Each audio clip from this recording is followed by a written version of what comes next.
Hi, everybody. Well, this one ended the way that we all pretty well knew it was going to. Final score, the Philadelphia Eagles 29, the Cleveland Browns 10. Welcome to the Cleveland Browns Moohead Radio post-game show, brought to you by Losing Breakfast of Champions.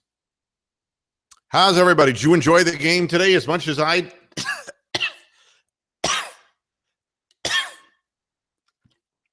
did? Yeah, this is about as much fun as basically sitting on my thumb. But this is the way things work out when you have no team. We'll be talking in this post-game show about what happened in this game, what didn't happen, what the Browns needed to do but were unable to do.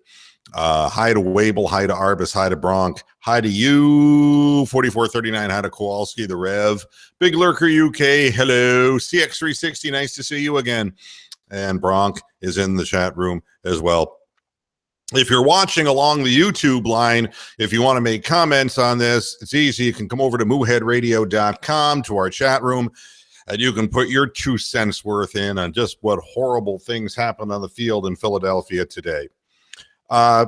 Here's, what I see in what happened in the second half of this football game. And we'll start kind of in a chronological sense. 1, Cam Irving has to be sat down, right? Throughout the postseason and throughout practices, he was snapping the ball over quarterbacks' heads. I guess the game isn't technically over yet, is it? Now it is. And he's got the yips. It's clear to me that he never played the position in the pros. He was a college center. The speed of the game is irritating him. He's obviously nervous about the shotgun snap. He consistently, in every game that he has played in and in every practice he's played in, has snapped it over the quarterback's head, and he did it again, and he buried us. When we were down 13-10, he buried us with a safety and then had to give the ball back. That made the game 22-10 in a heartbeat. The Cleveland Browns, once again, drafted the wrong person, and Cam Irving is not good enough to play in the NFL. And I'll tell you something about the yips. And the reason, all you have to do is look back to Ryan Pontbriand. And, you're a Pro Bowl snapper one day, and then you get the yips.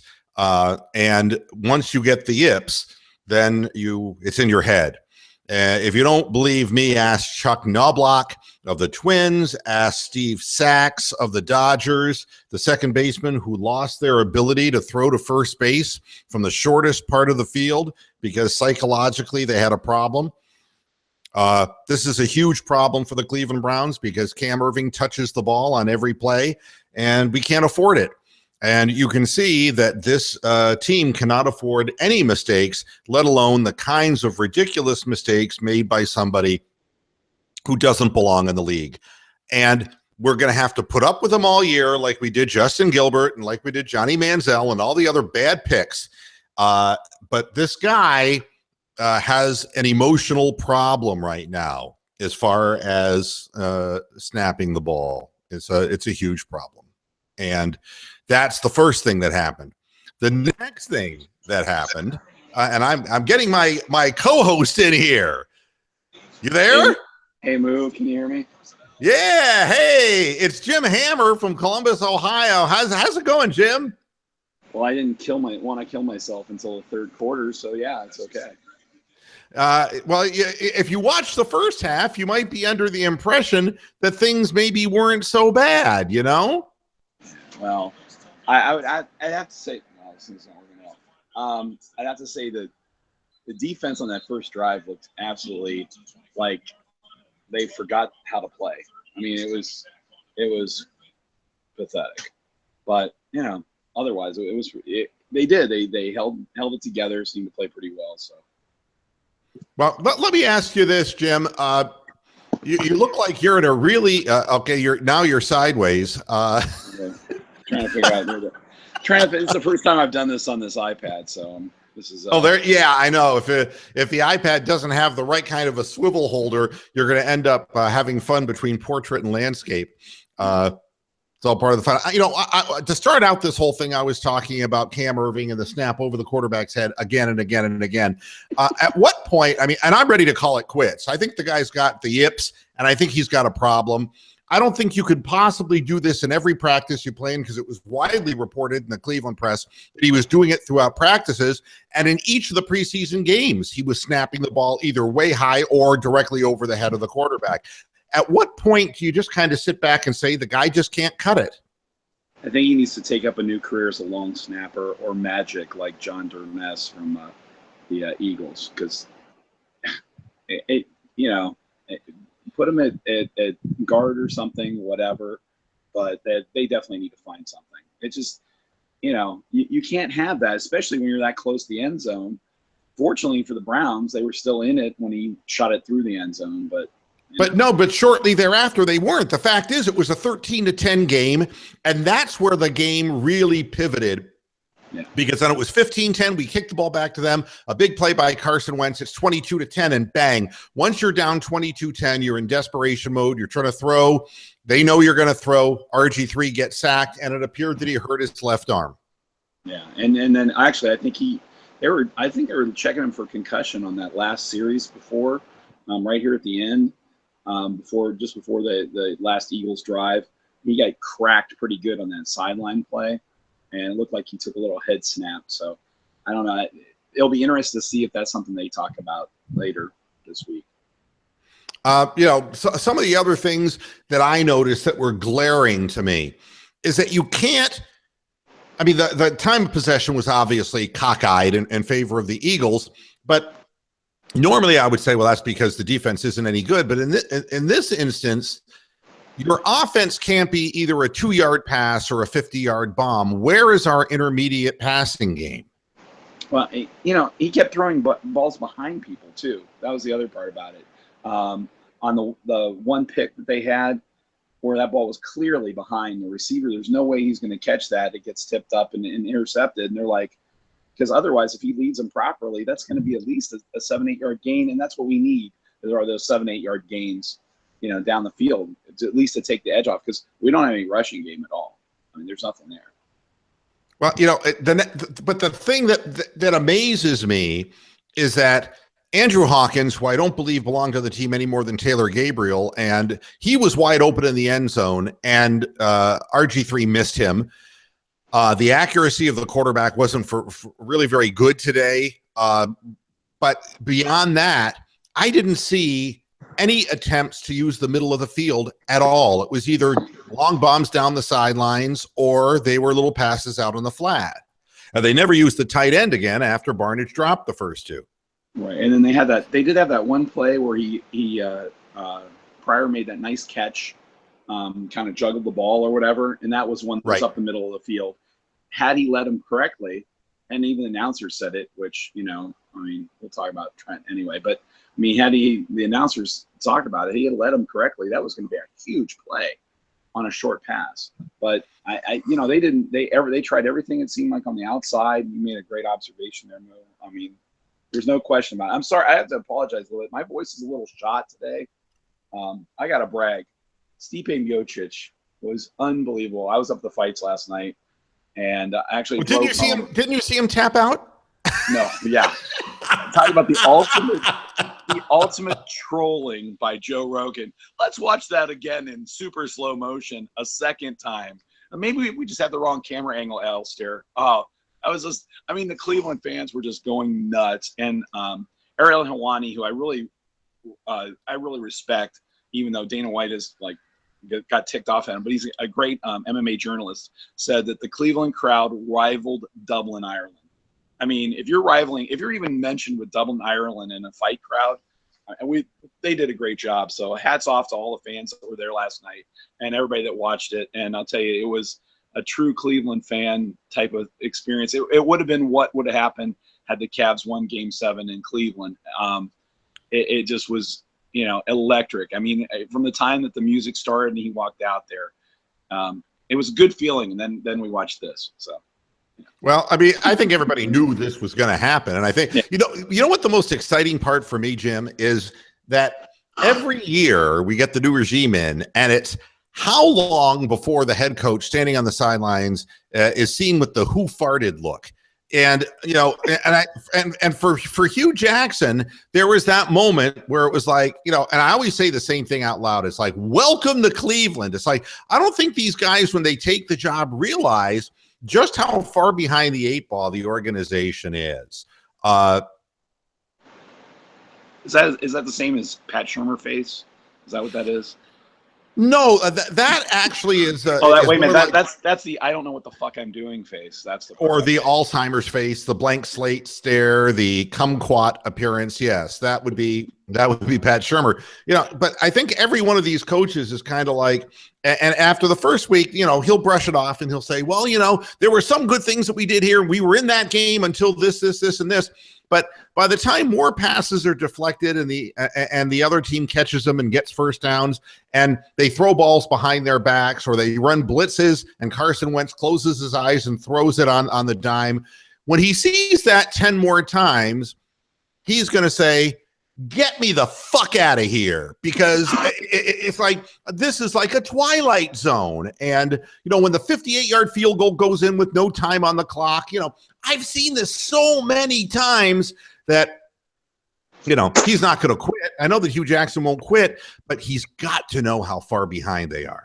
Yeah. Well, I mean, I'm sure he realizes that when you have 12 rookies that you brought in the draft and you're keeping all of them, and the average career of this team is 2 years or something like that. I mean, they're so young, they're going to learn the defense. I'm looking through the list of them. I'm thinking, how many of these guys were here 3 years ago, other than Aiden?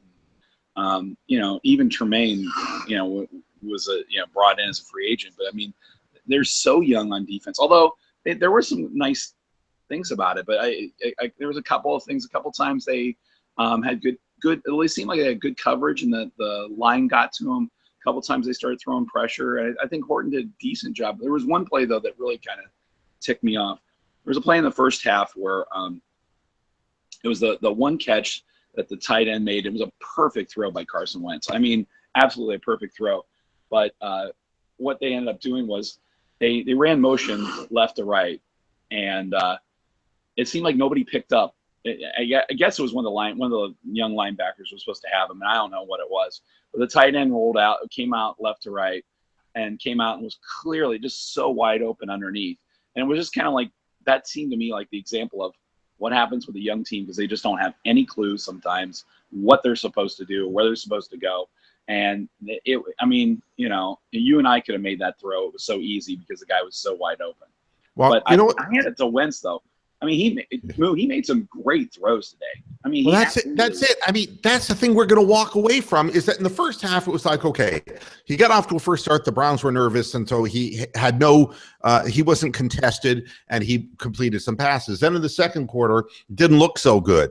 But by the time we started putting pressure on him, he was picking up fumbles and throwing them and almost completing balls. He was, when a guy was coming right into his face on a blitz, he stood there and delivered right on the money. He was making great throws. And the fact is that the Browns organization looks like they're wrong again.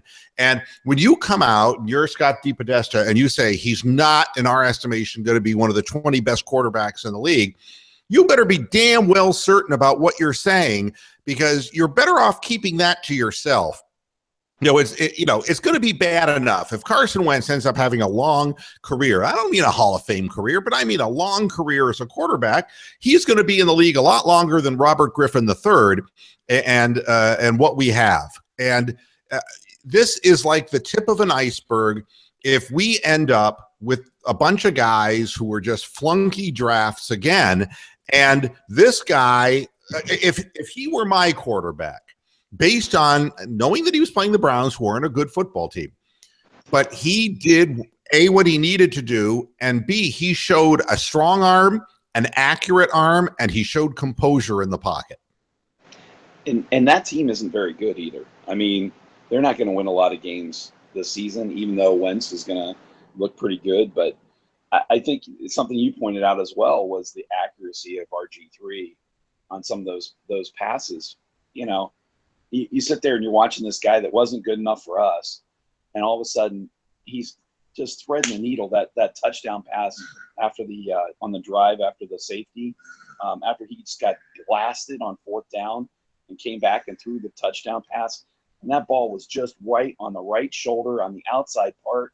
He led him perfectly. I'm just sitting there looking at him going, man, this guy's he's a skee ball champ at that one. I mean, that's going to be in the 1,000 hole right down the middle.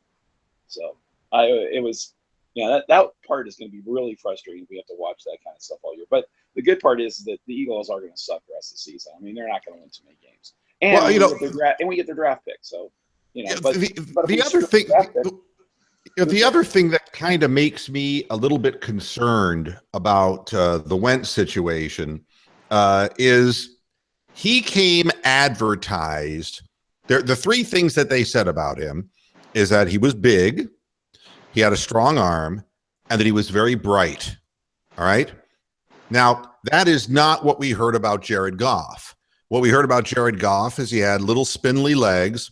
He played behind a poor offensive line and somehow managed to survive, but that he didn't have a particularly strong arm. Jared Goff, week 1, is inactive. Carson Wentz is 1-0 in his career. But what struck me as interesting is that he was coming to the line of scrimmage and audibilizing at the line. He was pointing out coverages. He showed me something that a lot of rookie quarterbacks don't have, and that is a presence and an understanding of what was happening in front of him defensively. And this is the scary part for me, because I've seen so many quarterbacks that we put them in the game, they're on a short leash. They never learn the whole playbook. This guy has the whole playbook, and they put in extra plays for him. He obviously has aptitude. And boy, if this guy turns out to be a good quarterback, not a great quarterback, but a good quarterback, there are going to be a lot of angry people in Cleveland. Yeah, and the other thing that really kind of got to me when we were sitting there watching it was, how they put those little graphic packages up at the beginning of the game, and these are the starters, and these are the people, whatever, and they talk about Carson Wentz, they had her stuff. The highlight parts for RG3 was, hasn't played a game. I wrote this down because I want to remember it. Hasn't played a game since the 14th game of 2014. And he's the 25th starting quarterback for the Browns since 1999. Those are the 2 highlights for us. I'm thinking, oh, God, what have we gotten ourselves into again? Well, it's the same thing we always get ourselves into. I mean, I'm not saying that RG3 can't play quarterback, but he's fragile. He's going to get hurt. And he was an exciting playmaker. He was never, in my mind, an ultimately accurate thrower from the pocket. That's what he's being asked to do. I thought for the most part, when the game was competitive, the offensive line protected him pretty well. I just don't understand what the receivers, maybe the receivers weren't able to get off the line of scrimmage. Maybe we're having that problem again. Maybe that's why the middle of the field wasn't used. It was either, feast or famine, either the 2-yard meaningless pass or the 50-yard low percentage completion attempt. But they actually did nice on those 50 yards. I mean, hats off to Pryor on his catch, and the same thing with Coleman on his. Coleman's was like a fair catch, though. How the hell did that happen with 3 guys there? That just shows you how bad the Eagles are. But oh my God! If they weren't picking up the football, but that ball was way underthrown and should have been a pick. If anybody out of 3 men was looking in the right spot, I was glad that Coleman caught it because he had a rough go of it in the first half, and during the preseason. But again, I don't see RG3 as having an accurate long arm. I see him maybe having a strong enough arm to get the ball down the field, but accuracy might be a question here. But really the big thing is going to be that he's going to get hurt. And if we don't have a running game, there's no way that, I don't know how many times he threw the ball. Maybe you can look up the stats, but threw the ball way too much. The imbalance is death for this team. Yeah. And I mean, I had another note I wrote out there. I said, the first series, 3 and out, drop pass, Metcalf / Crow up the middle, and then option right. Really? That was my notes from the first series. I'm like thinking, oh man, this is, yeah. And that's the option. What the hell was that? And then the fake punt, inside your own 40 on the other side. It's just like giving them 3 points back after you hold them on the last series. So But yeah, there is no running game. There is no blocking for a running game. They like you said though. I thought they did a solid job in pass protection. But once the Eagles knew they were throwing, then it was just Katie bar the door. Yeah. Papa Burl in the chat room saying RG3 may be hurt now. He may not have made it out of game one. His left arm was definitely hanging.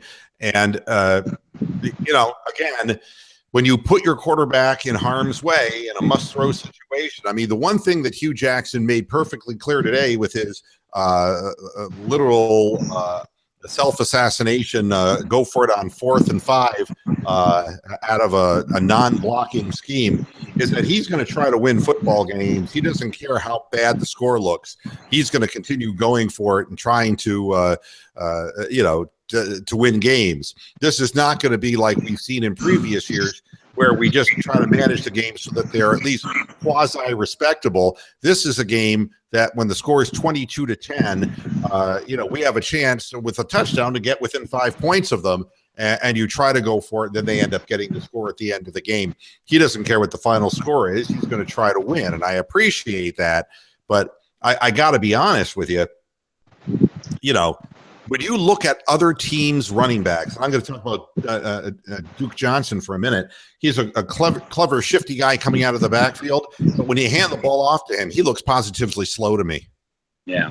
It seems like it takes him 3 steps to get to gear.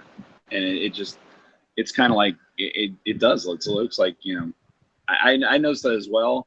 Even on some of those pass plays where they're kind of slow developing. I mean, he seems to do fine in the open field once he gets there. But because he's kind of shifty to a certain extent, you know what I mean? So was Obadiah. And where did that end up? I mean, guys who don't have speed.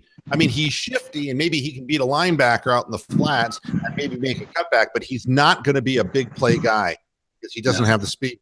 No, but right now, between him and the tight ends who didn't exist after the 2 drops, like you said. But that is your short passing game because I don't think those wide receivers. I think Pryor will eventually.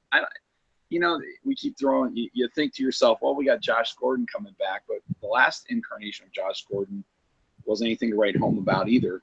But what it does do is it kind of moves everybody down a slot. So it then you don't have to have Andre Hawkins on the field, which thank God, or Andrew Hawkins on the field, which that. I don't know. He just seems he's so small out there, and those defensive backs just rough him up at the line. And, they didn't play anything that aggressive defensively. We just couldn't seem to get the ball to him. And then the first sack of the game, well, it didn't come until the second half. They were getting harassed a lot, a couple times with only 3-man and 4-man rushes. So. And the thing that was unusual, there was an unusual thing that I noticed in the first quarter of the game. Robert Griffin, the plays that were being called, it looked like he was the rookie and Carson Wentz was the veteran. And that was very strange. The play calling in the beginning, in the first quarter of the game, was really underwhelming as far as what it would demand from the quarterback, who was 12 for 26 and a 55 rating. Wentz had a 101 quarterback rating with 278 yards thrown.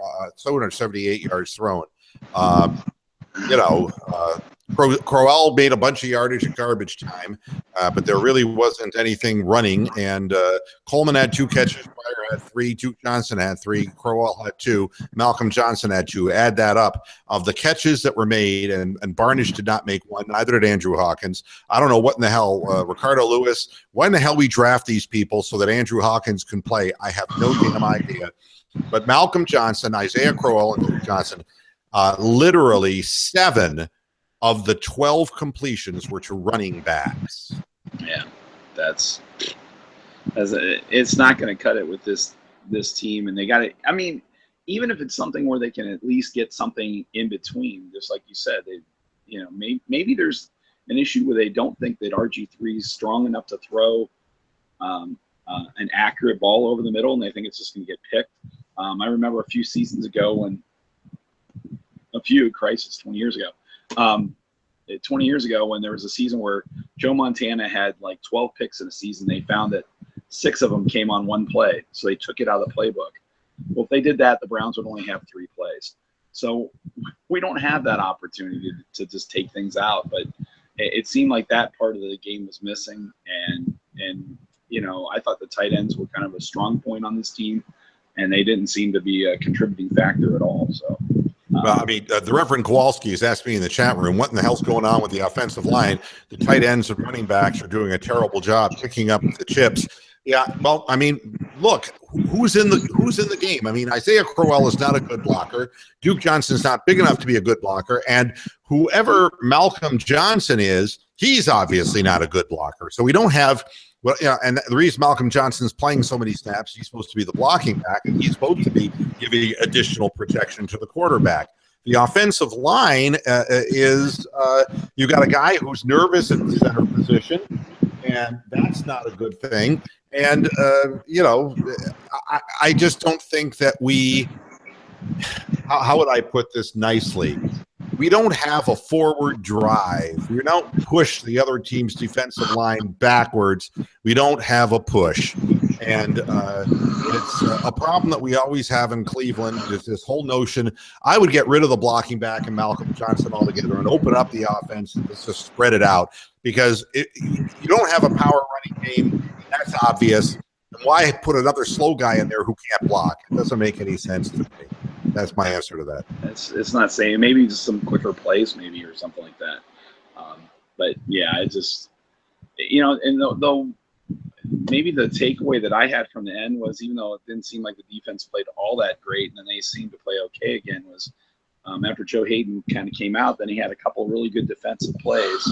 Of course, one of which, you know, once again, Wentz made a great throw, and you know, the guy caught it rolling and made a great play on it. But you know, Hayden did. I'm glad to see Hayden back out there. That gives him a little bit of strength back there. But yeah, I don't know. It's just, we're in for a long ride again. One thing you said about it was about the new guys come in and they have the new process and everything like that. You know, hopefully they'll be able to, you know, see this to whatever their end game is. But I don't know how long they're going to be able to hang around like this, because the town will get kind of antsy after a while, and especially if the, you know, things go well for the Tribe and then the Cavaliers start playing, all of a sudden what used to be the only season in town now becomes the third banana again. So, well, the one thing that I'll say that on a quasi-positive front is I didn't have the issue with the bad tackling that I'd seen in the past several years. I'd say the tackling was by and large pretty good. We didn't see too many missed tackles in the open field or guys playing sloppily that way. Some of the guys that stood out to me, I mean, Derek Kindred had 6 solo tackles in this game, and there's a guy who's a 4th-round pick who we are going to take a long look at. Nassib looked good. He was making plays and he was visible on the field. I had that knockdown of the pass on the, he came through. So, and actually Shelton actually had a couple of tackles in there as well. So. Yeah, I mean, although it's funny that when we look at who had the tackles on the field, his name is Shelton had 4 tackles, 3 solos. I would say that there isn't anybody I could point at who I thought was like absolutely terrible. I don't understand Tremont Williams returning punts. He's like the new automatic fair catch guy. When we need somebody who can make a play, instead we have a 33-year-old man out there who's just waving his arms and running away from the ball. The fact that we were constantly in bad field position too in the second half made things worse. I mean, bad half. Didn't we draft like 5 wide receivers? Can't one of those guys field a punt? We have to have a DB back there to do it. I don't know. I mean, but this is the issue that we keep running into here. Is we had Travis Benjamin, who is a good punt returner, but before that, if you remember, we had Jim Leonard back there. Thank God for reminding me of that. Okay, where's the gaff? It's like a bad acid trip. We have these old guys back there who don't run very well, and they just are there to catch the ball, and there's no real offensive intent, and that's not a good thing. But yeah, you think you drafted these young wide receivers. You should be getting some utilization out of them. All I heard from the Browns was, "Oh, Ricardo Lewis is this and that," and oh, what great hands Rashard Higgins has. And they're not even going to see the field, and that'll tell you something, I suppose. If Andrew Hawkins is out on the field and those guys aren't, obviously they don't know how to run patterns. Yeah. On a good point for the wide receivers, though, and then even the announcers brought it up. Pryor got that nice little block on the corner when they had that play going over. Yeah, and that was something I noticed him a couple of times, at least setting a pick or trying to get a block. That to me makes a difference. That can be a 5 or 20-yard difference depending on who it is out there. And boy, I love seeing our wide receivers try to block somebody out there at least. But that obviously that made a good difference in that play. So that was kind of a little bit of a good light. I don't know, I don't know if anybody else can do anything, and I don't know what Coleman can do on that. We didn't see enough of him with the ball in his hands, did we? How many catches did Coleman end up having? Let me take a look at the stats on that. I believe he caught 2 balls, I want to say, but let's make sure that I'm not shorting him any. 2. Yeah. So I kind of a non-factor. He had the one thrown behind him that he couldn't get to. I don't expect him. Corey Coleman to me is like Reggie Langhorne was. I mean, and I'm not comparing them as players because Corey Coleman's clearly faster and is a much more of a deep threat. But when you had Ozzie Newsome and you had Webster Slaughter as your primary guys, you have to have a third guy. Corey Coleman is a young rookie, should be the third focus. He shouldn't be a guy who's looked upon to be the number 1/2 focus because he's not experienced or seasoned enough. So I think that's putting a lot of pressure on a guy, and he's a first-round pick, and he needs to have the pressure. But I don't know. I think that's a lot to put on a young guy, and I think it's a lot to put on Pryor, who's never played the position before this year. Like I said, I was pleasantly surprised with what he did and what he's done in the preseason and the effort he's put into it, considering the position change. And he's that big unknown. I mean, as big and tall and strong as he is going to be able to get off the line. He's going to be able to get off a receiver. On the play that he cut the long ball, he definitely battled the DB for that ball and made the play and kind of, yanked him down, got him out of there. So I thought that was a strong play on his part. So, but I mean, my picks weren't so good this week. I'm just looking. Minnesota won, and Cincinnati has barely held on to win, and Oakland has won over New Orleans. I was wrong on that. My God, Tampa Bay over Atlanta. I was wrong on that. Tampa Bay winning on the road, which is huge for that organization because they've been notoriously horrible on the road. Jacksonville almost beat Green Bay, by God. But Green Bay Baltimore escaped with a 13-7 win over Buffalo, and Chicago. The one thing is just like the sun setting, in the West. Jay Cutler lost. Yeah, well, we can count on those things. Death taxes and Jay Cutler. It seems like us having another. So there's always next year. No. It is only week one. If you had to sum up the game, because I'm done talking about it because there's not that much to talk about. But if you had to sum it up, give me your take on this. Looking ahead to the next 15 weeks, and this is the starting point. What do you think? It kind of would remind me of Moses's trek across the desert. Hopefully, there's a promised land out there somewhere, but it's going to be a long journey, and there's going to be a lot of stuff on the way. It's because there are not so many bright points to think about, and considering the fact that the expectations of the team we were playing in the Eagles, starting a rookie quarterback, starting so many guys that hadn't played before, and this team being so young, there's going to be a lot of these hiccups along the way. So, just at this point in time, 3 victories might be a really good year.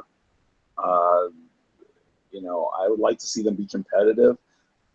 I have faith in Hugh Jackson, but I drink the Kool-Aid. I have faith in anybody they put in there, at least to start with, hoping that they can do something. We've seen what he's done in other places, so you got to think there's a chance if we don't screw it up. So, my expectations aren't that high to begin with of this team. So each week I'm going to look for a little tiny thing, ray of light to come in there and be there. I don't know that I really saw one other than Colquitt's punting. Colquitt looks strong. 50.2 yard average. Yeah, he had a good game. Yeah. They might have said one of the knocks on him was he outkicks his coverage somewhat. And I could see when he was doing that out in Denver, but I thought he was real strong, and we're going to need a good punter on this team. So let's put that as the capper.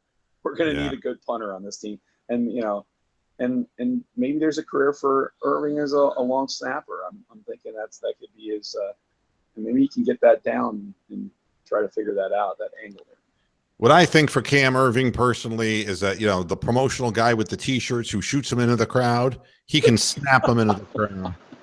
That's He'll be trying to get the guy in the front row, and he'll end up 6 seats back behind him, right? Exactly right. I mean, it always goes further than it's supposed to go. Well, Jim, I appreciate you joining me. You got to send me a schedule and let me know when you're available for the regular show too, okay? I will do, Moo. Like I said, it's in my I have more jobs than people have fingers, it seems like, but in one of my things, I'm a sports official, and I kind of, you'll see, I am really an official's apologist. I have to admit that. I generally give them the benefit of the doubt, realizing that we don't always see what they see, but I'll be the first to call them out when they make mistakes. So hopefully I can get with you and we'll get some dates together here, and we'll be able to enjoy. I enjoy definitely being with you anytime. So thank you, sir. All right, Jim. Thanks a lot for joining us, and we'll see you again real soon. All right. All right. Take care now. Thanks, everybody, for tuning in to this edition of the Moohead Radio postgame show. Hey, there's 15 more of these to come. That sounds like a punchline of a joke. I'm not going to sit around and take 68 more of those. At any rate, thanks for tuning in. We'll be back again next Sunday. I'll be back again tomorrow at 6 o'clock Eastern Standard Time to make some sense of this after the fact. Until next time, hasta la vista, Pastor Heads. Bye-bye.